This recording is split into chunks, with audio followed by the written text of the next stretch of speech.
अस्सलाम वालेकुम बच्चों, आज हम नया चैप्टर शुरू कर रहे हैं। Chapter number 5, international trade. International trade जैसे उसके नाम से आपको पता चल रहा है कि ये इंटरनेशनल ट्रेड होगी, मुख्तलिफ कंट्रीज़ के बीच में जो स्पोर्ट होगी उसको हम इंटरनेशनल ट्रेड कहते हैं। ट्रेड वैसे डोमेस्टिक भी होती है, डोमेस्टिक ट्रेड जिसमें दो कंट्रीज़ एक कंट्री के अंदर ही रहते हुए एक जगह से दूसरी जगह पर अगर आप ट्रेड करते हैं, ये चीज़ें लेकर जाते हैं तो उसको हम डोमेस्टिक ट्रेड कहते हैं। जैसे कराची से लाहौर से पेशावर अगर ट्रेड हो रही है तो that trade is called domestic trade, ठीक है। और अगर दो कंट्रीज़ के बीच में हो रही है, जैसे चाइना पाकिस्तान के बीच में हो रही है या पाकिस्तान और इंडिया के बीच में हो रही है, तो उसको हम इंटरनेशनल ट्रेड कहते हैं। ट्रेड की क्या वजह है कि या तो एक कंट्री जो है वो उस चीज़ को प्रोड्यूस ही नहीं करता, उसके यहाँ वो चीज़ पाई ही नहीं जाती, ठीक है। जैसे हम बहुत ज़्यादा हम जो पेट्रोल को इंपोर्ट करते हैं, अगरचे पाकिस्तान में पेट्रोल पाया तो जाता है लेकिन वो बहुत कम है मिकदार में, ठीक है। तो पाकिस्तान में ज़रूरत के मुताबिक पेट्रोल प्रोड्यूस ही नहीं होता, या फिर अगर हम फ़र्ज़ करें कि पेट्रोल मौजूद तो है लेकिन उसको एक्सप्लोर करने की कॉस्ट इतनी ज़्यादा है कि उससे बेहतर है कि हम उसको इंपोर्ट कर लेते हैं। या फिर नेचुरल क्लाइमेट ऐसा होता है, जैसे बच्चों फॉर एग्ज़ाम्पल कोई ऐसी चीज़ है, जैसे बहुत सारी ऐसी एग्रीकल्चरल कमोडिटीज़ होती हैं जो एक ख़ास क्लाइमेट के अंदर ही बनती हैं, तो फिर उनको भी इंपोर्ट या एक्सपोर्ट करने की ज़रूरत पेश आती है। या फिर मिनरल्स होते हैं जिनको जो किसी ख़ास कंट्री में ही पाए जाते हैं, जैसे जो डायमंड्स हैं वो सिर्फ अफ्रीका में पाए जाते हैं, बाकी कंट्रीज़ वहाँ से इंपोर्ट ही करते हैं, ठीक है। सो ट्रेड की तीन बेसिक रीजंस हो सकती हैं कि चेंज इन क्लाइमेट और चेंज इन द मिनरल्स और हाई कंपैरेटिव कॉस्ट होती है। उसको प्रोड्यूस तो किया जा सकता है लेकिन बड़ी हाई कॉस्ट होती है। इन तीन रीजंस की वजह से इंटरनेशनल ट्रेड जो है वो बहुत ज़्यादा बेनिफिशियल होती है कि उसमें ये तीनों बातें नहीं होती, ठीक है। तो अभी जैसे आपको कहा कि ट्रेड डोमेस्टिक ट्रेड भी होती है और इंटरनेशनल ट्रेड भी होती है, तो इन दोनों में फ़र्क क्या है? Difference in domestic and international trade. इसमें सबसे पहला जो डिफरेंस है कि mobility of labour and capital, ठीक है। आप फ़र्ज़ किया कि आप पाकिस्तान के अंदर ही रहते हुए आप कराची और लाहौर के बीच में आप ट्रेड कर रहे हैं, तो बड़ी आसानी से आप बस पर बैठते हैं और कराची पहुंच जाते हैं, और कराची से आप किसी वैन पे ट्रेन पर बैठते हैं, आप लाहौर पहुंच जाते हैं, ठीक है। You can easily move your self और आप अपने कैपिटल को भी आराम से मूव कर सकते हैं। लेकिन अगर दूसरे मुल्क का मामला हो तो फिर उसमें ऐसा नहीं होता, ठीक है। उसमें ना ही तो आप कैपिटल को इतनी आसानी से दूसरे कंट्री में लेकर जा सकते हैं और ना ही ख़ुद को लेकर जा सकते हैं इतनी ईजीली। फिर क्या है? डिफरेंट करेंसीज़ का भी फ़र्क होता है। आप अपने पैसे उठाते हैं, कराची में चले जाएं, लाहौर चले जाएं, पेशावर चले जाएं, कोयटा चले जाएं, कहीं भी चले जाएं, वही आपके पैसे हैं, ठीक है। लेकिन जब आपने दूसरे कंट्रीज़ के साथ ट्रेड करनी है तो पहले आपको करेंसी को एक्सचेंज कराना पड़ता है। फिर जो ट्रेड रिस्ट्रिक्शंस, जैसे इंडिया का और हमारे कल्चर में काफ़ी ज़्यादा रिजेम्बलेंस है और बहुत ज़्यादा जो चीज़ें इस्तेमाल में आती हैं वो भी कॉमन है, ठीक है। और बहुत सारी इंडिया में ऐसी सस्ती चीज़ें तैयार होती हैं जो हम दूसरे मुल्कों से महंगे दामों मंगवाते हैं, लेकिन क्योंकि हमारे आपस के पॉलिटिकल जो हालात है वो अच्छे नहीं है, इस वजह से ट्रेड रिस्ट्रिक्शंस हैं और हम चाहें और हम इंडिया के साथ ट्रेड नहीं कर सकते, ठीक है। इस तरह से बहुत सारे जहाँ पर भी पॉलिटिकल इश्यूज इन्वॉल्व होंगे वहाँ पर ट्रेड रिस्ट्रिक्शंस भी इन्वॉल्व होंगी और वहाँ पर आप ट्रेड नहीं कर सकेंगे, ठीक है। बेशक वो उसकी कॉस्ट कम आए, बेशक वो करीब हो। उसके बाद बच्चों difference in government facilities. Government facilitate करती हैं तो इंटरनेशनल ट्रेड होती है। अगर आपकी गवर्नमेंट जो है वो एक्सपोर्टर्स को फैसिलिटेट करेगी तो they will be able to export, ठीक है। और साथ ही साथ वो कंट्री जहाँ पर आपने एक्सपोर्ट करना है उनकी गवर्नमेंट भी आपको अगर फैसिलिटेट करती है, मतलब ये कि दो गवर्नमेंट्स आपको फैसिलिटेट करेंगी तो you will be able for international trade. Your आपकी अपनी गवर्नमेंट भी और जिस मुल्क के साथ आपने ट्रेड करनी है उसकी गवर्नमेंट भी, ठीक है जी। फिर वो कहते हैं ट्रेड पॉलिसी हर साल रिवाइव होती है, हर कंट्री की अपनी ट्रेड पॉलिसी होती है, ठीक है। हो सकता है कि वो आपकी चीज़ों की वहाँ पर मार्केट तो मौजूद हो लेकिन उधर की गवर्नमेंट की जो ट्रेड पॉलिसी ऐसी हो कि इस साल उन्होंने कुछ भी इम्पोर्ट करने का इरादा वो बंद कर दें, ठीक है। वो कहें कि इस साल हमने कुछ भी इम्पोर्ट नहीं करना, तो इसका आप पर असर पड़ेगा। आप तैयार बैठे हैं कि आपने अपनी ढेर चीज़ें एक्सपोर्ट करनी है फलां मुल्क को, और वो मुल्क की गवर्नमेंट ने अनाउंस कर दिया कि इस साल उन्होंने कुछ भी इम्पोर्ट नहीं करना, ठीक है। तो फिर अगली बात है कि ट्रेड एग्रीमेंट्स। आजकल बच्चों जो पॉलिटिकल विन करता है, जिनकी अच्छी जो होती हैं पॉलिटिकल रिलेशंस होते हैं, ठीक है, वो पहले तय करती हैं, हुकूमतें तय करती हैं कि जी हम ट्रेड एग्रीमेंट साइन करती हैं और कहती हैं हम ट्रेड करेंगे, तो फिर आम ताजरों को मौका मिलता है। ठीक है, अगर हुकूमतों के अच्छे हालात ना हो, उनके आपस में एग्रीमेंट्स ना हो, तो कोई ट्रेड नहीं होती। उसके बाद है जी ट्रांसपोर्ट कॉस्ट। अगरचे डोमेस्टिक ट्रेड के अंदर भी ट्रांसपोर्ट कॉस्ट इन्वॉल्व होती है, ठीक है, लेकिन फिर भी उसमें वो बहुत कम ट्रांसपोर्ट कॉस्ट होती है। लेकिन इंटरनेशनल ट्रेड के बीच में क्योंकि एक्साइज ड्यूटी और वो टैक्स वगैरह भी इन्वॉल्व हो जाता है, और जो ट्रांसपोर्टेशन है वो भी अक्सर ऐसा होता है कि बहरी जहाज़ों से या हवाई जहाज़ों से अगर हो तो बहुत ज़्यादा उसकी कॉस्ट बढ़ जाती है। ठीक है, फिर है मेरिट्स ऑफ इंटरनेशनल ट्रेड। इसके फ़ायदे क्या क्या हैं कि आराम से अवेलेबिलिटी ऑफ गुड, कि जो भी चीज़ आपके मुल्क में कमी बढ़ती है आप फ़ौरन से पहले उसको इंपोर्ट कर लेते हैं। जैसे पुराने ज़माने में आप देखते हैं, पुरानी कहानियाँ या कोई पुरानी फिल्में देखें तो उसमें आप देखते हैं कि जब किसी मुल्क में कहत आता है, जैसे सूरह यूसुफ में भी हमने पढ़ा है कि जब कहत आता है तो पूरी तबाही फैल जाती है। लेकिन आजकल के ज़माने में ऐसे नहीं होता। अगर किसी मुल्क में खाने पीने की चीज़ों की शॉर्टेज है तो वो उसको फ़ौरन दूसरे मुल्कों से इंपोर्ट कर लेते हैं और उस शॉर्टेज को ख़त्म कर सकते हैं। फिर है availability of necessities of life. वही बात कि जो नेसेसिटीज़ ऑफ लाइफ होती हैं वो हर कीमत पर अपने लोगों को पहुंचाना किसी भी हुकूमत की जिम्मेदारी होती है। अगर वह मुल्क में नहीं बन रही, अगर कोई सैलाब वगैरह आ गए हैं, या जैसे अभी टिड्डी दल का हमला हुआ है पाकिस्तान के अंदर, तो हो सकता है कि एग्रीकल्चर जो क्रॉप्स हैं उनकी प्रोडक्शन बिल्कुल गिर जाए। तो बजाय इसके कि लोग सफ़र करें और उनको इस्तेमाल की चीज़ें ही ना मिले, बेहतर बात ये होगी कि गवर्नमेंट जो है जो भी चीज़ कम पड़े उसको इम्पोर्ट कर ले। फिर है जी डिफेंस रिक्वायरमेंट। जैसे आप खाने पर कॉम्प्रोमाइज़ नहीं कर पाते, नेसेसिटीज़ ऑफ लाइफ पर कॉम्प्रोमाइज़ नहीं कर पाते, इसी तरह से बच्चों डिफेंस भी जो आपकी बेसिक नेसेसिटीज़ का हिस्सा बन चुकी है आजकल। जैसे अगर आपका कोई बहुत ही ऐसे राइवल कंट्री है, जैसे पाकिस्तान का एक दुश्मन है इंडिया, अनटिल कि हम उसके साथ रिजॉल्व कर लें सारे मसाइल को, तो ये जो डिफेंस है ये भी आपकी एक बेसिक नेसेसिटी ऑफ लाइफ है, और उसमें भी आपको ढेरों ढेर पैसे खर्च करने होते हैं। और अगर आप खुद टेक्निकली इतने एडवांस नहीं हैं, आप खुद सारी चीज़ें नहीं बना सकते, तो आप इंपोर्ट कर लेते हैं। जैसे आप देखते हैं कि पाकिस्तान जो है वो बहुत ज़्यादा सामान जो है वो अमेरिका से इंपोर्ट करता है और चाइना से भी इंपोर्ट करता है। बल्कि सबसे ज़्यादा आपको पता है वॉर इक्विपमेंट बनाने वाली जो फैक्ट्रीज़ हैं वो सबसे ज़्यादा अमेरिका में ही हैं, और अमेरिका तमाम पूरी दुनिया को जो है वो इक्विपमेंट जो है डिफेंस इक्विपमेंट वो सप्लाई करता है और एक्सपोर्ट करता है। उसके बाद है जी इकोनॉमिक डेवलपमेंट। इकोनॉमिक डेवलपमेंट बच्चों आजकल के ज़माने में इकोनॉमिक डेवलपमेंट किस बात से वाबस्ता है?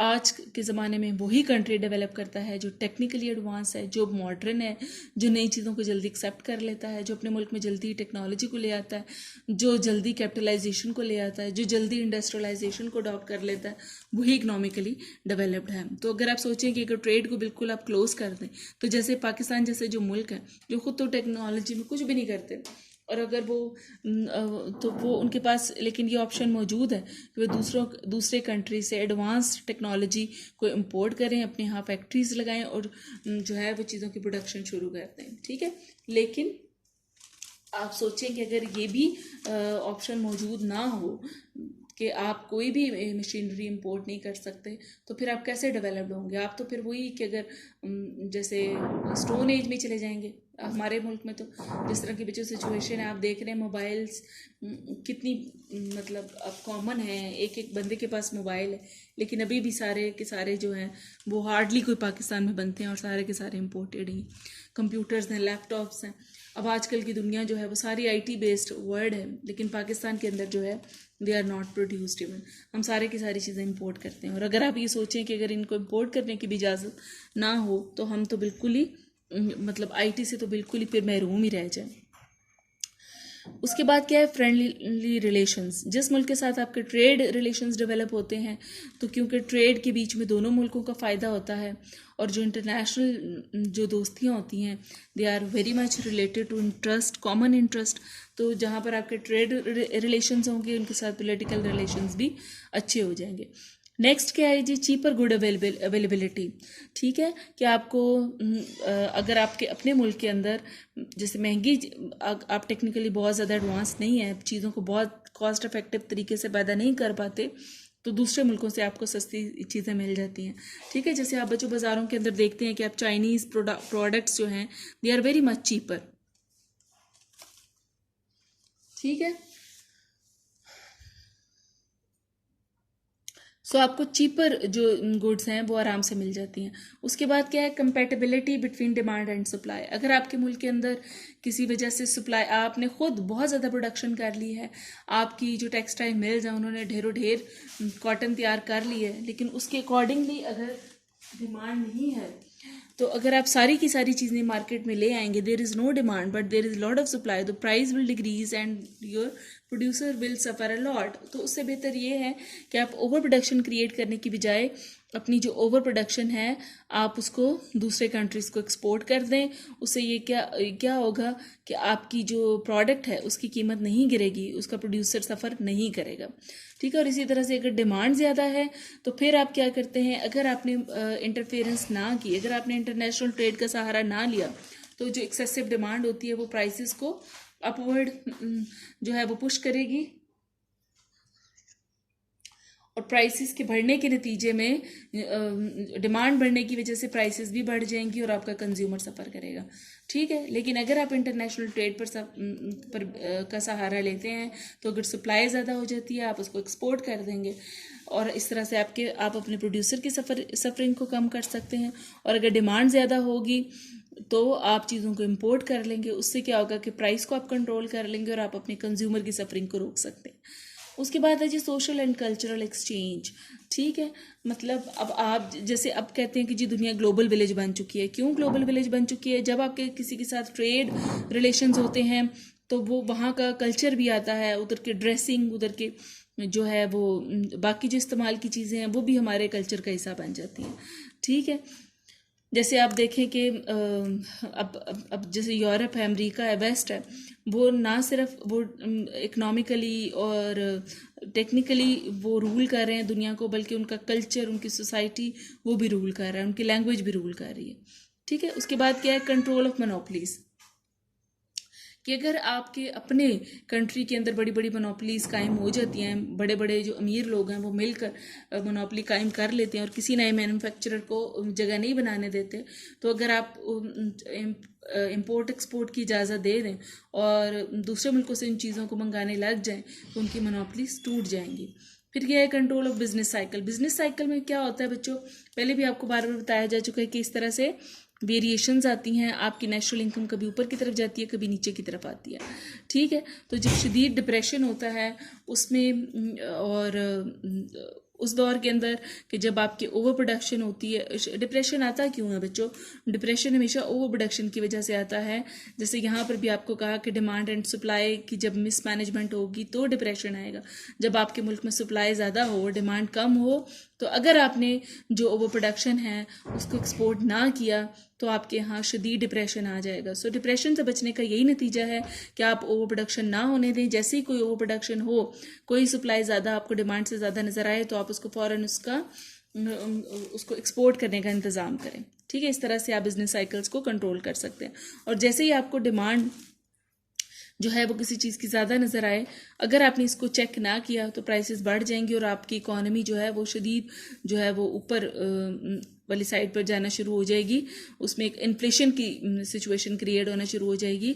सो you need to control the business cycle by controlling demand and supply, by controlling the export and imports. ठीक है जी, उसके बाद क्या है, expansion of domestic market. Shamim ये इसको देखना जरा, एक्सपेंशन ऑफ डोमेस्टिक मार्केट,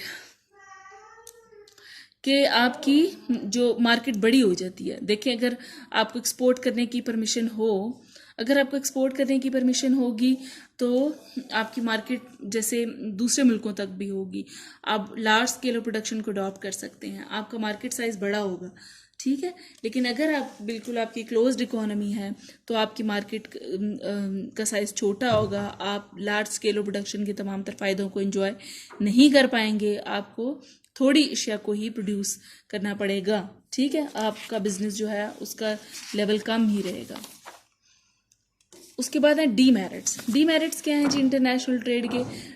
क्या सबसे पहले डीमेरिट है कि डिपेंडेंसी ऑन अदर्स, कि दूसरों पर आपकी डिपेंडेंसी बढ़ जाती है, ठीक है, कि अगर दूसरे कंट्री वो कहते हैं हमने आपको नहीं, जैसे आपकी बहुत ज़्यादा नेसेसिटी ऑफ लाइफ है, जैसे सपोज कि आप हर साल वीट को इम्पोर्ट करते हैं, ठीक है, और अगर वीट प्रोड्यूसर कोई दूसरा मुल्क है, फॉर एग्जाम्पल हम इंडिया से अगर वीट को इम्पोर्ट करते हैं और इंडिया कहता है कि जी अब जैसे कश्मीर इशू की वजह से हम नहीं आपको वीट एक्सपोर्ट नहीं करेंगे, तो इन दैट केस क्या होगा, क्या आपकी जो है since it's the necessity of life so your whole population will suffer, either the wheat will be available at very higher price, ठीक है, या फिर हो सकता है मिले ही ना, और अगरचे आप इंतज़ाम तो करेंगे किसी और कंट्री से लेने का, लेकिन उसमें टाइम लगेगा और जो नेसेसिटीज़ ऑफ लाइफ होती हैं उसमें कंज्यूमर वेट करने को तैयार नहीं होते, ठीक है।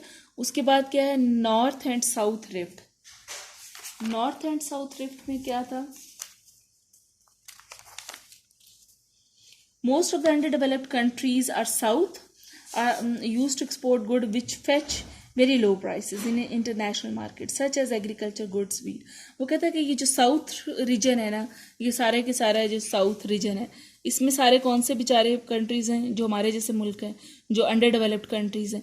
अब ये बेचारे क्या चाहते हैं, ये बड़े टेक्निकली बैकवर्ड कंट्रीज़ हैं, ठीक है, ये अंडर डेवलप्ड कंट्रीज़ हैं, ये क्या एक्सपोर्ट करते हैं, ये एग्रीकल्चरल प्रोडक्ट्स या तो एक्सपोर्ट करते हैं या फिर कोई हैंडीक्राफ्ट टाइप की चीज़ें एक्सपोर्ट करते हैं, या और वो बहुत ही, या फिर रॉ मटेरियल्स को एक्सपोर्ट करते हैं। ये सब चीज़ों की जो होती है कीमत बड़ी होती है कम, ठीक है। और नॉर्थ जो है, जो जिसमें आपके डेवलप्ड कंट्रीज़ और आ जाते हैं, ये सारे के सारे डेवलप्ड और रिच कंट्रीज़ आ जाते हैं। ये क्या करते हैं, ये बच्चों ये बहुत ही ज़्यादा सफिस्टिकेटेड, बहुत ही ज़्यादा जो है वो मैन्युफैक्चर्ड चीज़ें जो हैं, जैसे मोबाइल्स, वॉचेस और मशीनरी, इस तरह की चीज़ें एक्सपोर्ट करते हैं, और जिनका अगर बेशक वॉल्यूम छोटा भी हो जिनका, ठीक है, लेकिन they are very much expensive, ठीक है। तो वो कहता है कि जिसकी वजह से ये जो बेचारे साउथ रीजन के लोग हैं ये कभी भी इस काबिल नहीं हो पाते कि वो जो है वो मशीनरी को खुद तैयार कर सकें, ठीक है। तो इनका बैलेंस ऑफ पेमेंट हमेशा ख़राब ही रहता है, मतलब इनकी हालत दिन ब दिन ख़राब ही होती चली जाती है। क्यों? क्योंकि जो टेक्निकली एडवांस चीज़ें हैं, ये जो डेवलप्ड कंट्रीज़ हैं वो बहुत सस्ती कम कीमतों पर इसको बना लेते हैं, और ये जो अंडर डेवलप्ड कंट्रीज़ हैं वो इस काबिल नहीं होते कि वो उसको कम्पीट कर सकें। सो वो हमेशा जो है वो पीछे ही रहते हैं, उनका मुकद्दर यही है कि वो पीछे ही रहें, सिंस वो टेक्निकली वो एडवांस चीज़ें नहीं बना पाते, और अगर बनाते हैं तो वो बहुत महंगी होती हैं, वो उसको कम्पीट नहीं कर पाते, ठीक है। जैसे वेस्ट तो यही चाहता है ना, ओपन ट्रेड हो, लेकिन हमारे जैसे मुल्कों के लिए ये ओपन ट्रेड फ़ायदेमंद है या नहीं है, ये एक अलग बहस है, ठीक है। वो मतलब उसका सबसे बड़ा नुकसान यही है ना, जैसे बच्चों गाड़ियाँ देखें, अगर गाड़ियों के ऊपर कोई एक्साइज ड्यूटी वगैरह ना हो तो पाकिस्तान में महंगी तरीन गाड़ियाँ बनती हैं, और अगर हर तरह की गवर्नमेंट जो है वो तमाम ट्रेड रिस्ट्रिक्शंस को ख़त्म कर दे तो इंटरनेशनल मार्केट में जो गाड़ियों की कीमत इतनी कम है कि पाकिस्तान की गाड़ी तो कोई ख़रीदना पसंद ही नहीं करेगा, और फिर क्या होगा कि आपकी जो लोकल कार इंडस्ट्री है वो तो बंद हो जाएगी, ठीक है। और इसी यही हाल बाकी सब चीज़ों का भी है कि ओपन ट्रेड की वजह से चाइना की इतनी सस्ती चीज़ें आती हैं कि हमारा लोकल मैन्युफैक्चरर उसको कम्पीट नहीं कर पाता। उसके बाद क्या है, dependency on others for defence. Defence भी एक नेसेसिटीज़ ऑफ लाइफ की तरह बड़ी इंपॉर्टेंट चीज़ है, ठीक है। तो आप जो है वो अमेरिका की तरफ ही हर वक्त देखते रहते हैं, और अब अमेरिका की मर्ज़ी है कि वो ज़्यादा एडवांस टेक्नोलॉजी इक्विपमेंट वो आपको देगा या इंडिया को देगा, ठीक है। ये अमेरिका की चॉइस है, चाहे आप पैसे भी खर्च करें फिर भी हो सकता है कि वो जो ज़्यादा अच्छी टेक्निकली ज़्यादा एडवांस चीज़ें हैं वो इंडिया को दे दे और आपको ना दे। उसके बाद क्या, इन्वेजन ऑफ फॉरेन गुड्स।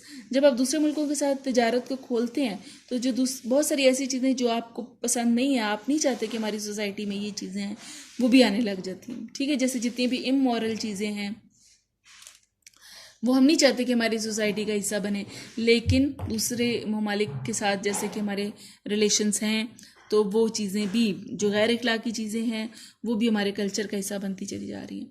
फिर क्या है, इफेक्ट ऑफ इकोनॉमिक डेवलपमेंट।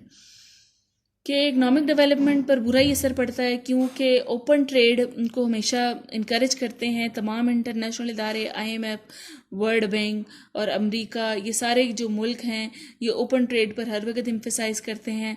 और ये ओपन ट्रेड जो होती है वो हमारे जैसे मुल्कों के लिए कोई इतनी ज़्यादा फ़ायदेमंद नहीं होती, वो इसलिए कि हमारे जो लोकल मैन्युफैक्चरर हैं वो उसको कम्पीट नहीं कर पाते। उसकी फिर क्या है ट्रेड साइकिल, कि अगर दूसरे मुल्क में इन्फ्लेशन आएगा तो आपके मुल्क में भी इन्फ्लेशन आएगा, अगर दूसरे मुल्क में डिप्रेशन आएगा तो आपके मुल्क में भी डिप्रेशन आएगा। अगला पॉइंट क्या है कि effect of industrial development, effect of on the industrial development, ये फिर वही बात है कि आपकी अपनी जो लोकल इंडस्ट्री है उसको ग्रो करने का मौका नहीं मिलेगा।